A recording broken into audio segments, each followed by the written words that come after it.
बिस्मिल्लाहिर्रहमानिर्रहीम, अस्सलाम वालेकुम नाज़रीन। आज संडे को बहुत बड़ी खबर आई है। वफाकी हुकूमत ने बाकायदा इमरान खान साहब के ख़िलाफ़ कानूनी कार्रवाई का फ़ैसला कर लिया है और ये कानूनी कार्रवाई अब बाकायदा तौर पर काबीना की मंजूरी के बाद आगे बढ़ेगी। यानी कि वो तमाम इत्तेहादी जमातें जो पहले इमरान खान साहब के साथ काम कर चुकी हैं और अब इमरान खान का साथ छोड़कर इस हुकूमत के साथ खड़ी हैं, उन्होंने भी इमरान खान साहब के ख़िलाफ़ कानूनी कार्रवाई करने का फ़ैसला कर लिया है। ये इमरान खान साहब के लिए बहुत डैमेजिंग है और इमरान खान साहब जो हैं वो इस सारी सूरत हाल से अब कैसे बाहर निकल पाएंगे, ये एक बहुत बड़ा सवाल है। लेकिन इमरान खान साहब को साथ पैरेलल रिलीफ भी मिल रहा है और वो एक के बाद एक रिलीफ मुसलसल अदालतों से हासिल कर रहे हैं। आज उनके लिए ख़ास तौर पर इस्लामाबाद हाई कोर्ट खुली और इस्लामाबाद हाई कोर्ट के अंदर इमरान खान साहब को जो उन्होंने जज ज़ेबा साहिबा को धमकी दी थी, उस धमकी के केस के अंदर बाकायदा उनकी ज़मानत मंजूर हो गई। और आज जो खबरें आई कि इमरान खान साहब को गिरफ़्तार किया जा रहा है, इमरान खान साहब के लिए पुलिस भी बनीगाला पहुंचने वाली है और फिर उस सारी सूरत हाल को देखने के बाद पूरे पाकिस्तान के अंदर आलमोस्ट जो है तमाम बड़े शहरों के अंदर ख़ास तौर पर PTI के कारकुनान जो हैं वो सड़कों के ऊपर निकले और उन्होंने निकल कर एहतजाज किया, इमरान खान के हक़ में आवाज़ बुलंद की और ये कहा कि इमरान खान हमारी रेड लाइन है। इमरान खान को गिरफ़्तार किया गया तो रेड लाइन क्रॉस हो जाएगी और रेड लाइन क्रॉस होगी तो फिर ज़ाहिर है पूरे मुल्क के अंदर वो एक पैनिक की सूरत हाल होगी। लेकिन इमरान खान साहब के गिरफ़्तारी से मुतल्लिक राना सनाउल्लाह साहब ने अपना बयान दिया। उन्होंने कहा नहीं, हम उनको गिरफ़्तार करना ही नहीं चाहते। जिन दफ़ात के तहत गिरफ़्तारी की बात की जा रही है वो एक रूटीन मैटर है और रूटीन मैटर के अंदर किसी सूरत भी जो है वो जो कि काबिल ज़मानत जुर्म हो उसके अंदर हम गिरफ़्तार नहीं कर सकते। इट मीन्स कि इमरान खान साहब को लेकर के इससे ये तासुर मिलता है कि हुकूमत की इंटेंशंस यही हैं कि वो पंजाबी में कहते हैं ना कि पक्का हाथ पाइए, वो कोई मजबूत हाथ डालना चाहते हैं इमरान खान साहब के ऊपर। गो के इमरान खान साहब को इस वक्त तक गिरफ़्तार करने में वफाकी हुकूमत मुकम्मल तौर पर नाकाम है।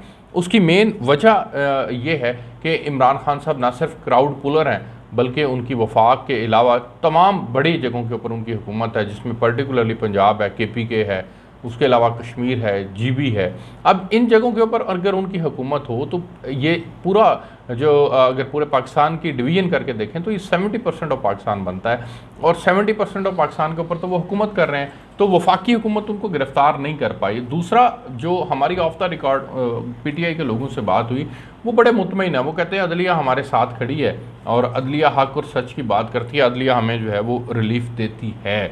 अब ये जैसे आज इस्लामाबाद हाई कोर्ट खुली, ठीक है, बाज़ और भी केसेस हैं जिनके अंदर इस्लामाबाद हाई कोर्ट खुली थी, लेकिन इमरान खान साहब के लिए ख़ास तौर पे ये एक प्रेसिडेंट सेट हो चुका है।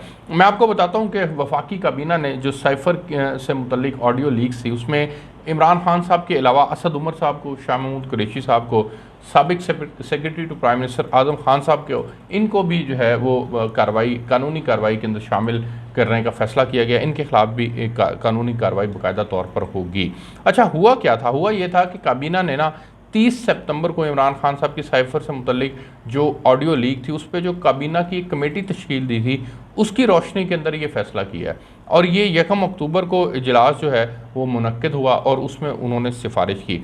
अब हुआ इस तरह से कि काबीना ने ये तमाम सिफारिशात जो मुरतब की थी उनको मंजूरी के लिए जब पेश किया गया तो ये सर्कुलेशन के ज़रिए मंजूरी ली गई है।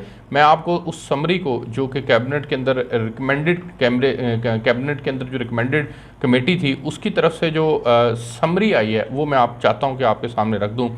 The cabinet in its meeting held on 30th September 2022 constituted a subcommittee to deliberate and recommend actions regarding the conversation of the former Prime Minister Imran Khan, his political associates and then Secretary to Prime Minister, available on the internet regarding the cipher message they received from Prep Washington cipher date 7th March 2022।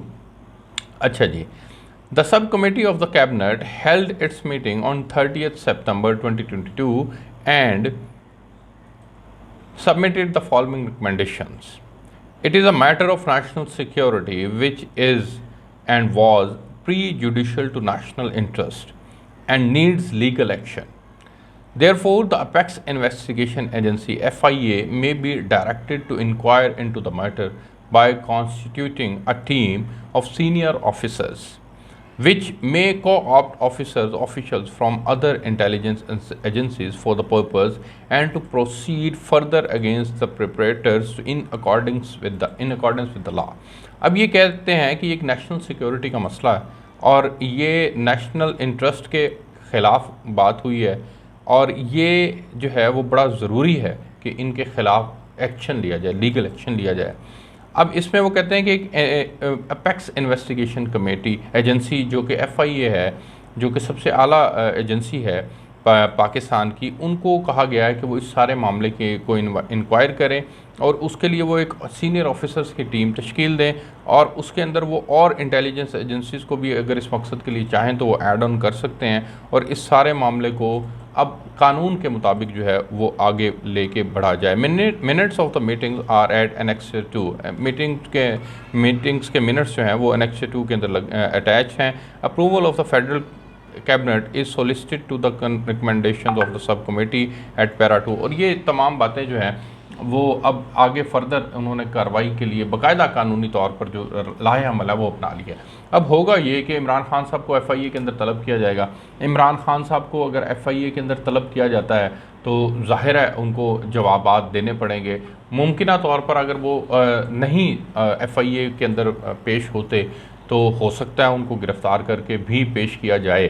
तो इस सारे मामले के अंदर बहरहाल अब इन चारों लोगों को पर्टिकुलरली जवाब देना होगा और अगर वो अपना जवाबात जो हैं वो तसल्ली बख्श नहीं देते तो उस सूरत के अंदर ज़ाहिर है फिर कानून किस तरह से हरकत में आएगा ये तो फिर हम आने वाले दिनों के अंदर ही आपको बता सकेंगे। लेकिन ये नाज़रीन बड़ी बदकिस्मती की बात है कि जिस तरह से कल मरीम ने भी कहा कि साबिक प्राइम मिनिस्टर को प्राइम मिनिस्टर ऑफिस के अंदर बैठकर कतन एक ऐसे मामले को जो कि सेंसिटिव मामला है, जो कि पाकिस्तान की नेशनल इंटरेस्ट के ख़िलाफ़ है, उस मामले को अपनी सियासत के लिए कतन इस्तेमाल नहीं करना चाहिए था।